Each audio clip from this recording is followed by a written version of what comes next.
Chapter electric current का question number 4 solve करने जा रहे हैं।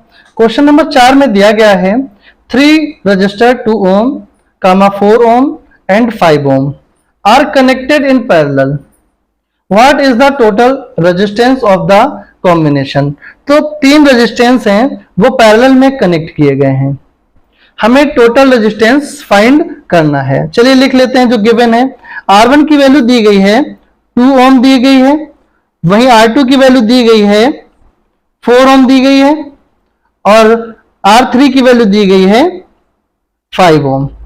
ये क्वेश्चन में आपको दिया गया है और आपसे पूछा गया है कनेक्टेड इन पैरेलल, ये सब पैरेलल में कनेक्ट कर दिए गए हैं, तो आपको टोटल रेजिस्टेंस फाइंड करना है, आपको टोटल रेजिस्टेंस निकालना है। टोटल रेजिस्टेंस R1 के लिए पहले फार्मूला लिख देते हैं, इसके लिए पैरेलल कॉम्बिनेशन के लिए 1/R equal to 1/R1 plus 1/R2 plus 1/R3, ये हमारा फार्मूला होता है।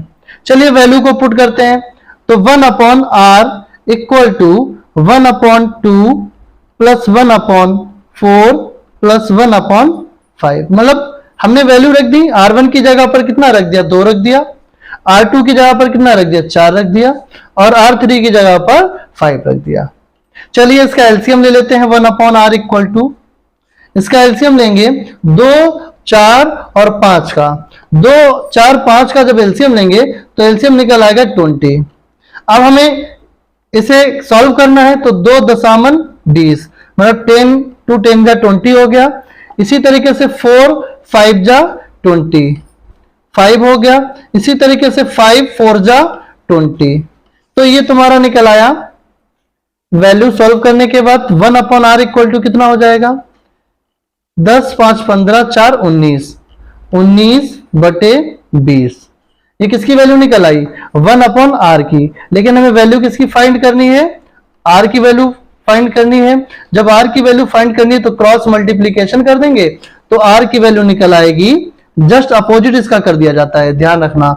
अगर R डिवाइड में हो तो R इक्वल टू निकल आएगा 20 डिवाइडेड बाई 19, मतलब R की वैल्यू निकल आई है 20/19। ठीक है, यहां तक आपको समझ में आ गया होगा। चलिए बी पार्ट को सॉल्व करते हैं। If the combination is connected to a battery of EMF 20 volt.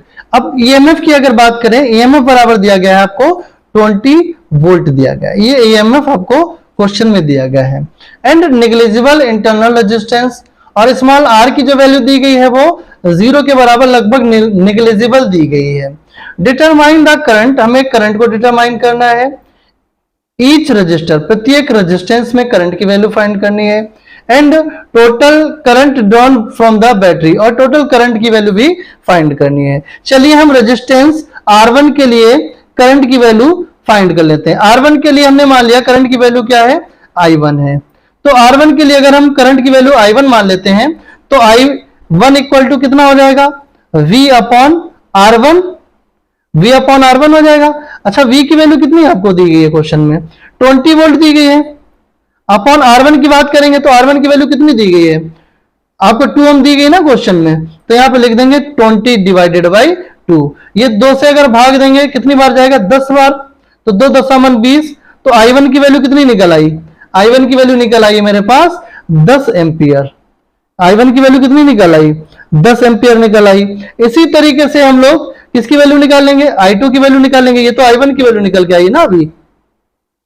अब हम किसके लिए वैल्यू निकालेंगे, I2 के लिए। I2 के लिए अगर लिखेंगे तो क्या लिखेंगे, V/R2 लिखेंगे। V/R2 लिखेंगे तो क्या हो जाएगा वैल्यू बताओ, V की जगह पर 20 हो गया, R2 की जगह पर कितना दिया गया, 4 ओम दिया गया है, 4 रख देंगे, तो 4 पंचे 20, 5 बार गया, तो I2 की वैल्यू कितनी निकल आई, 5 एम्पियर निकल आई। ये किसकी वैल्यू निकल आई, I2 की वैल्यू निकल आई। इसी तरीके से I3 की वैल्यू निकालेंगे तो I3 की वैल्यू क्या हो जाएगी, V/R3 हो जाएगा।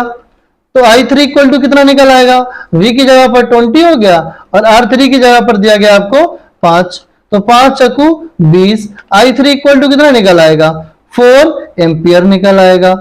I3 की वैल्यू भी निकल आई। तो आपसे पूछा क्या गया है, आपसे पूछा गया है प्रत्येक रजिस्टर के लिए internal determine the current through each resistor, प्रत्येक रजिस्टर के लिए आपको करंट की वैल्यू फाइंड करनी है।